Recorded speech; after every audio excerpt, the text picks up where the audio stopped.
The Lord be with you. And with your spirit. A reading from the Holy Gospel according to Saint John. Glory to you, Lord.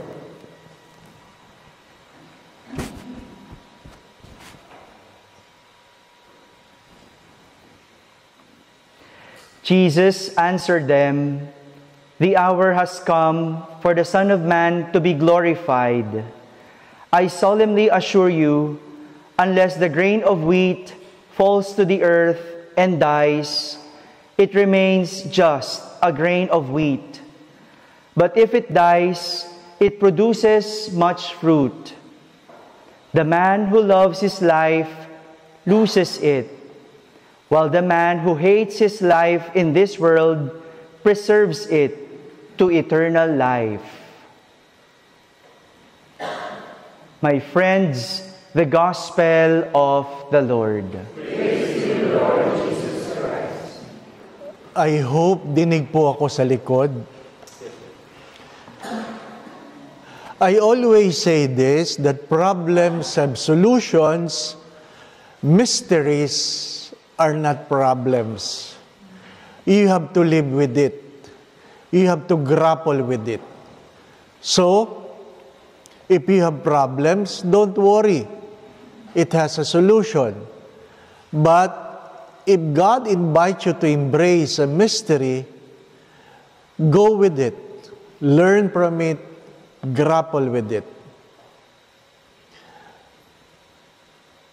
We are here because I love going here for the reason that I was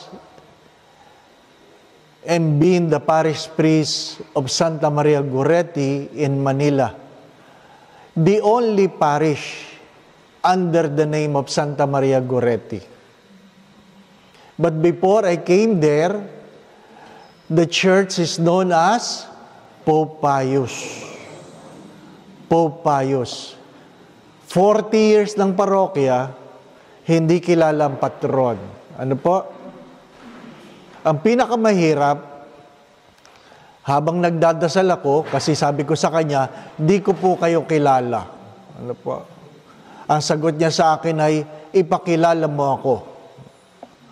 Yun ang malaking problema, di po ba, no? Paano mo ipapakilala yung hindi mo kilala? Tapos, nag-COVID, lalong humirap ang pagpapakilala. Ano po? Lo and behold, COVID became an instrument for us, within us, to introduce our patron. Dahil sa COVID, nagkaroon ng online mass at wala naman kayong pagpilian, kaya nakilala si Santa Maria Goretti. There are things we try to solve in our lives. If God tasked us to do something, allow God to direct us. I do not know your concerns, but I believe everybody has a concern. Palagi ko yung sinasabi, lahat ay may problema. Kaya pag wala kang problema, baka ikaw ang problema. Ano pa? Everybody has a concern. Nagkataon lang naman na nandito si Father June because one of my favorite place in Rome is the Church of Scala Sancta, a place where I can really encounter God, a place where God, I think, finds me. God is everywhere. But unless God allows you to find Him, you will never find God. Keep that in mind. God is everywhere. But unless God allows you to find Him, you will not find God. Even Jesus has a place where He wants to pray regularly. In Tabga, the place is called Dalmanuta. You can read it from the Gospel of St. Mark. It is the place where Jesus encountered His Father. May mga lugar tayo.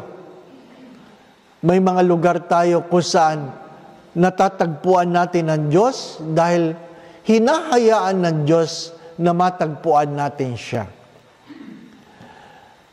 Lumalakad ako ng paluhod doon. Hindi dahil madali. Hindi dahil pinipicturean ako ni Raquel. Ano po? Bawal na ang picture. Ano po? But there are so many petitions, so many prayer requests that has been answered by simply walking on my knees on that steps. One of them was the extension of the life of my father. He was very sick, and I was in the pilgrimage, and I was so afraid that during the pilgrimage, he will pass away. So I knelt, I walked. Lo and behold, my father was given 1 more year. 1 more year. Of course, namatay din. Lahat naman mamamatay, di po ba, no? But 1 more year of extension was great and more than enough. What I'm trying to say, you do not know how long you will be in this world. Are you afraid of death? Why are you afraid of something you can never control? Why are you afraid of something you can never solve? Why are you afraid of something even God has to embrace? Look at the readings. According to St. Paul, consider your own calling, brothers, of course, including sisters. Not many of you were wise by human standard. Not many were powerful. Not many were noble birth. Rather, God chose the foolish of the world to shame the wise. Stop pretending you know all the answers. Stop pretending you know the reasons for everything. Stop pretending that you know what you are looking for. I rather be foolish in front of God so that I can be thought. Mahalaga yung tanggap natin. Kahit nga ang Santo Papa, ano po, inamin yun. Yung aking yumaong spiritual director, si Father Ben, araw-araw na ginawa ng Diyos sa seminaryo. Wala yung sinabi kundi tanga. Ano po?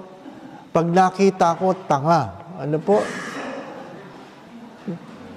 Talagang tinanggap ko na tanga ako. Ano po? Bakit? Palagi niya pinamumukha na ng bawat isa ay merong angking kagalingan, ngunit merong angking katangahan. You can only become the best of yourselves if you work on your katangahan. Ano po? In your katangahan. Sabi nga na Santo Papa, ang katangahan ay isang biyaya, huwag mo lang aaraw-arawin.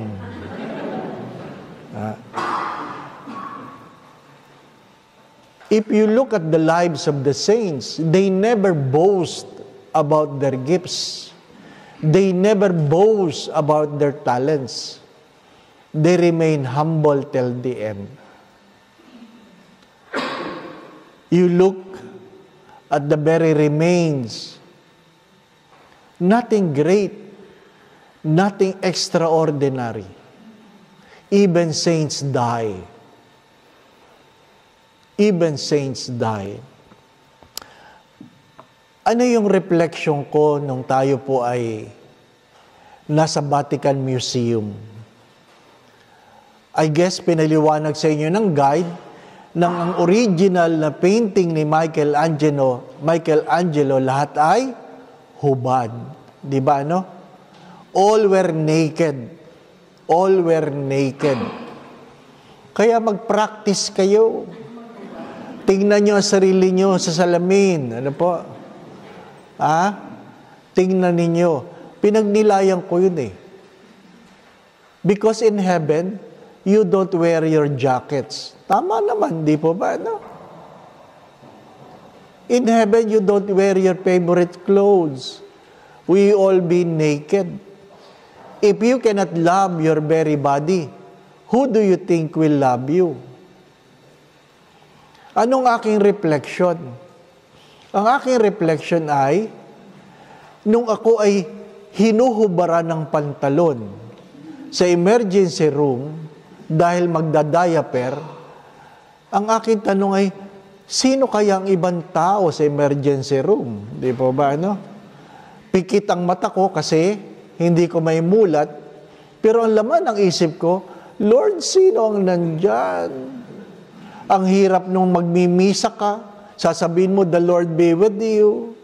At yung isang nagbantay sa iyo doon, na nurse, sasabihin, ay, nakita ko na yan. Di ba? My dear friends, my brothers and sisters, what are you afraid of? What are you afraid of? What are the things you keep on that prevents God from touching you? Learn to let go. Learn to accept. There are more important than what our hands can hold, than what our hearts can keep. Again, seek the place where God can find you. Seek the place where God can reveal Himself to you. Seek the place where you will be assured that all your concerns, all your problems will be heard and answered. There is a place. There is a place of encounter.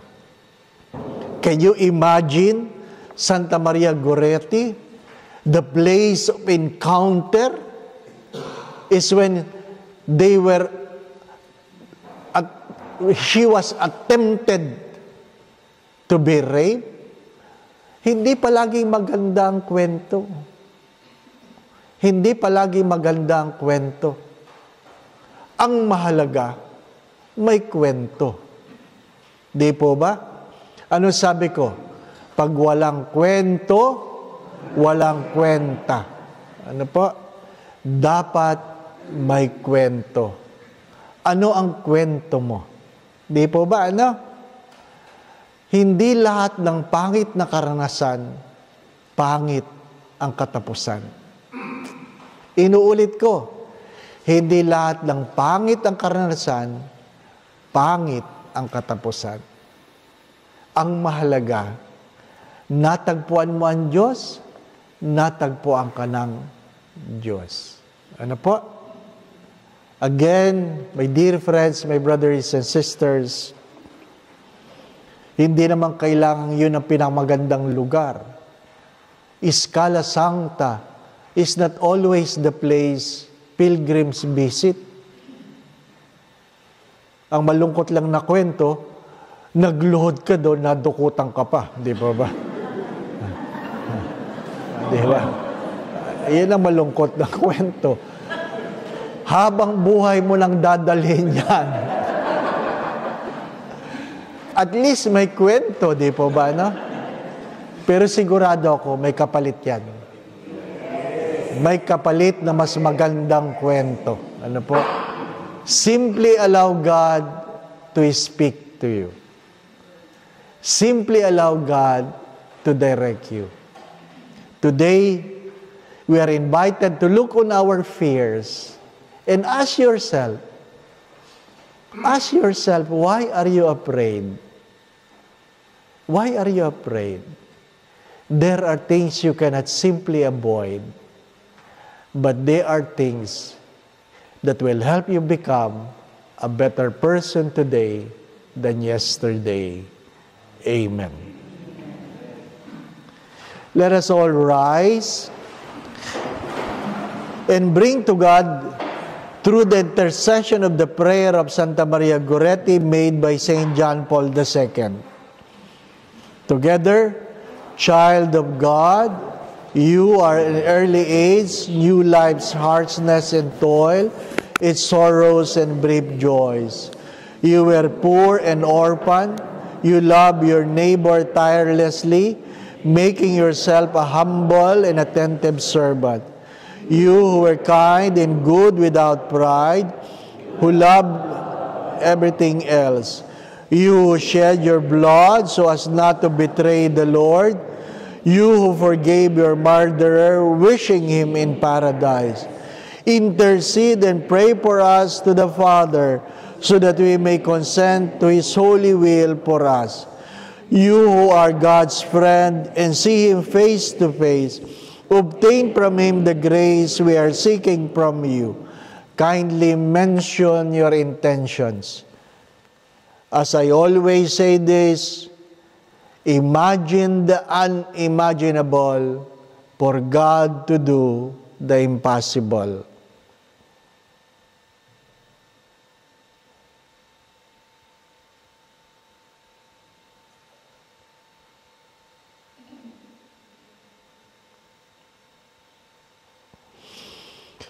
We thank you, Marieta, for the love of God and neighbor that you have already sown in our hearts. Amen. Santa Maria Goretti, pray for us. Bagamat ang Diyos ay nasa lahat ng lugar, kung hindi niya papahintulot, hindi mo pa rin siya makikita. God is everywhere. But unless the Lord reveals Himself, you will never find Him. There is always a place of encounter. Seek that place. You have to accept it. It is not always inside the church. There are places of encounter not necessary inside the church. Ang mahalaga, you seek it. Second, huwag problemahin ang mga bagay na hindi naman mapoproblema. Kasi ang problema ay may solusyon, ang misteryo ay walang solusyon. So try to be free by not worrying on the things you have no power over it. The Lord be with you. And may Almighty God bless you and your family, the Father, the Son, and the Holy Spirit. Amen. We go in peace to love and serve the Lord.